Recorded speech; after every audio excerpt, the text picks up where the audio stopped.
Good morning, I'm WaywornWyrm, and welcome to my channel, and welcome back to the Monster Manual Backward. This episode was originally going to be the Boar and the Giant Boar, and then I noticed when I did my birds episode a couple weeks ago, I forgot a bird, so it's going to be the Bloodhawk, then the Boar, then the Giant Boar.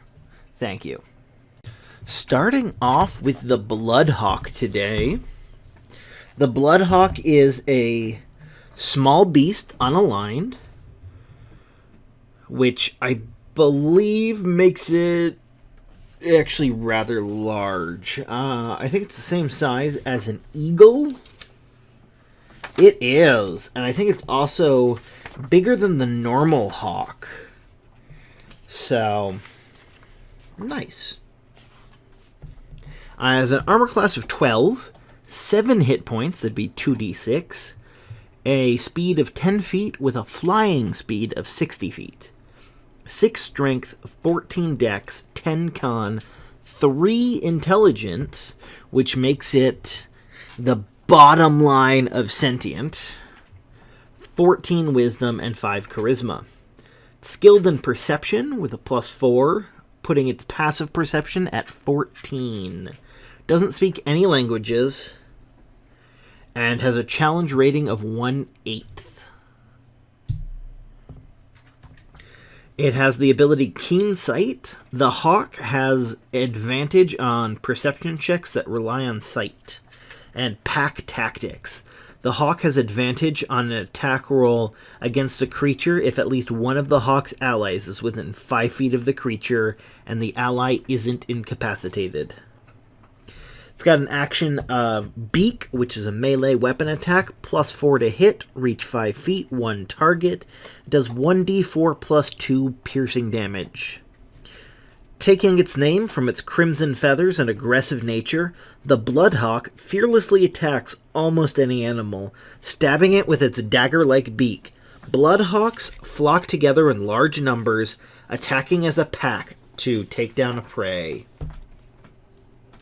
So, to give you an idea, the Bloodhawk is actually really similar stat-wise to the Eagle if you go back to that video. However, it has significantly more hit points, an extra d6 of hit points. So, how I would use the Bloodhawks are pretty much as that little paragraph says. I would create flocks of them that attack. Maybe even have that be an adventure. The party is in a village, probably by the edge of civilization, and all of a sudden they start receiving news of these giant flocks of Bloodhawks just ravaging the countryside. Maybe even have them attack the village. Honestly, kind of treat Bloodhawks on the level of kobolds, bullywugs, and goblins, which we will eventually get to on this series. Just a thing, large number, low challenge rating, and the party can deal with it from 1st to 5th level. In fact, I am sure you can do an entire low-level campaign based around the Bloodhawk. And maybe have like an evil druid goading these birds to attack. Beyond that, I wouldn't try and use them in anything outside of combat. Wouldn't be a bad thing for wild shape or anything like that.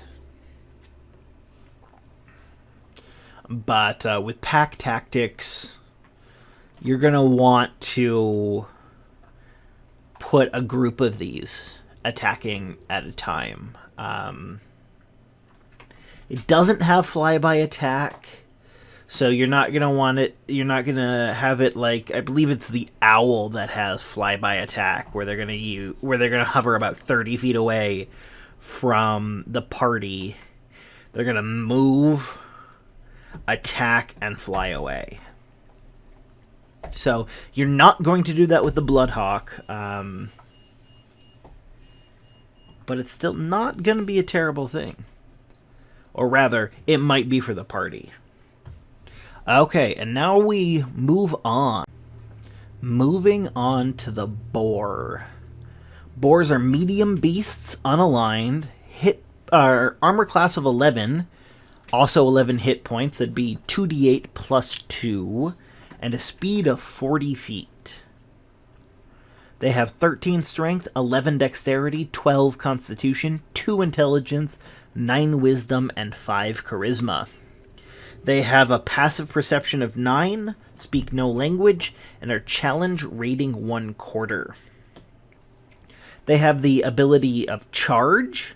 If the boar moves at least 20 feet straight toward a target and then hits with a tusk attack on the same turn, the target takes an extra 1d6 slashing damage.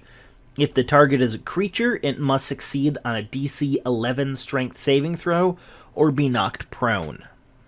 It also has the ability Relentless, recharges after a short or long rest.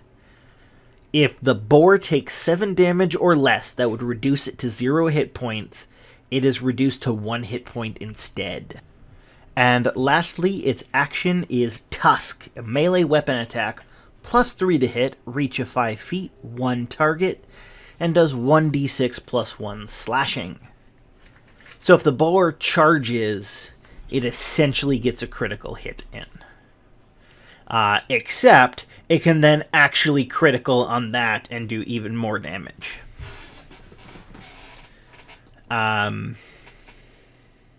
So one of the things that I want to talk about at the start is the Relentless. It recharges after a short or long rest. I don't think I have ever, in the 14 years I've been GMing and almost 20 years of playing, I don't recall a single time a monster, which we're including the beasts like the boar as a monster, has ever had a short or long rest or anything, especially a short rest. It's either defeated right there and is in one scene, or it's in one scene and then comes back several days later.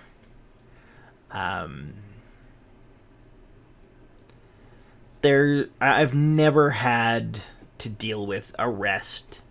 I think that's just there so a GM can steal it.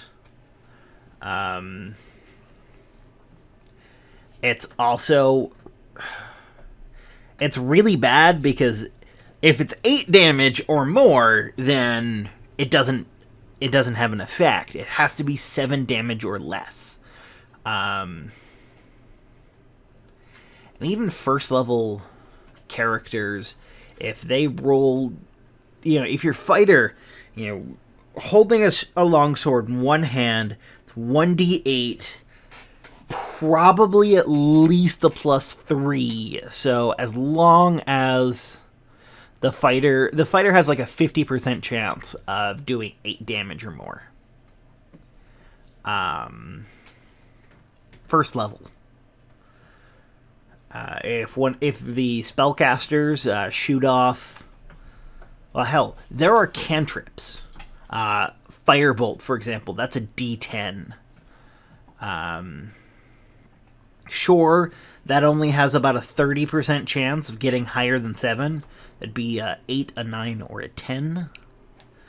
But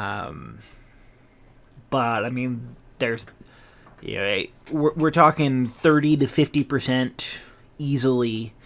Your barbarian with its great axe doing 1d12, or your paladin with the great sword doing 2d6. Those are both above 50-50, especially when you add in a good strength score. So they're... Relentless is situationally useful and might as well not recharge. I think it's pretty garbage. But the rest of it is awesome. The charge is great. I'm glad that charge just gives an extra die of damage, so it mimics a critical hit without actually taking the place of a potential for a critical hit. I think Boar should be a really common thing. It should go on almost every single random encounter chart you create. Boars are very, very common. So, yeah. And again, with an intelligence of 2, it's a beast. There really isn't any utility for it outside of combat. So, that is the Boar. And finishing off today with the Giant Boar.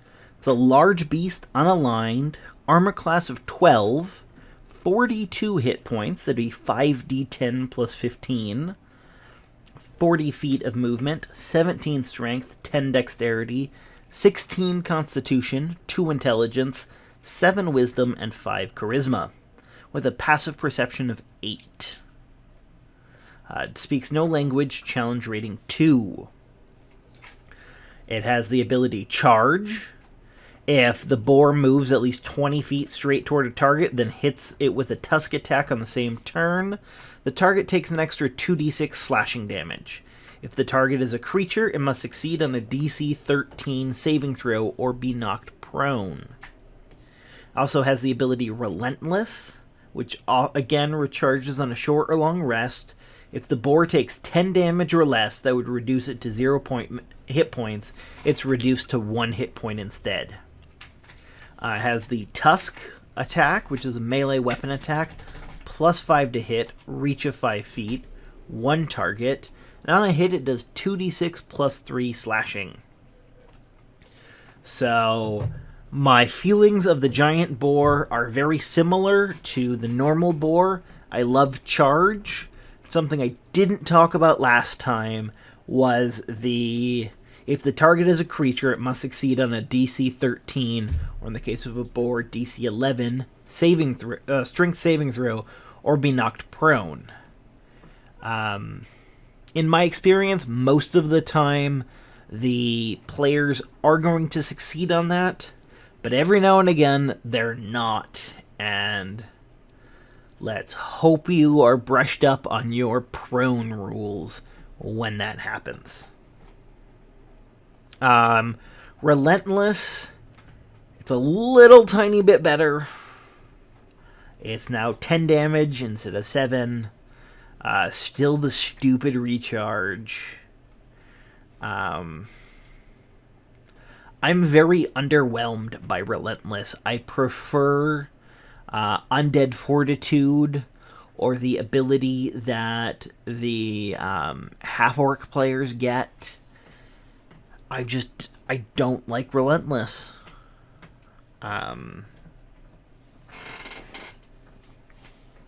It's Tusk, good attack. With Charge, you're going to be doing 4d6 plus 3. You're going to average about 17 hit points on that. A minimum of 7 and a maximum of mid-20s. It's actually going to be 27. So you've got about a 20-point range. Not bad. With the boar having more hit points, a slightly better armor class, and a higher challenge rating, this would actually not be a bad boss fight for a first level party.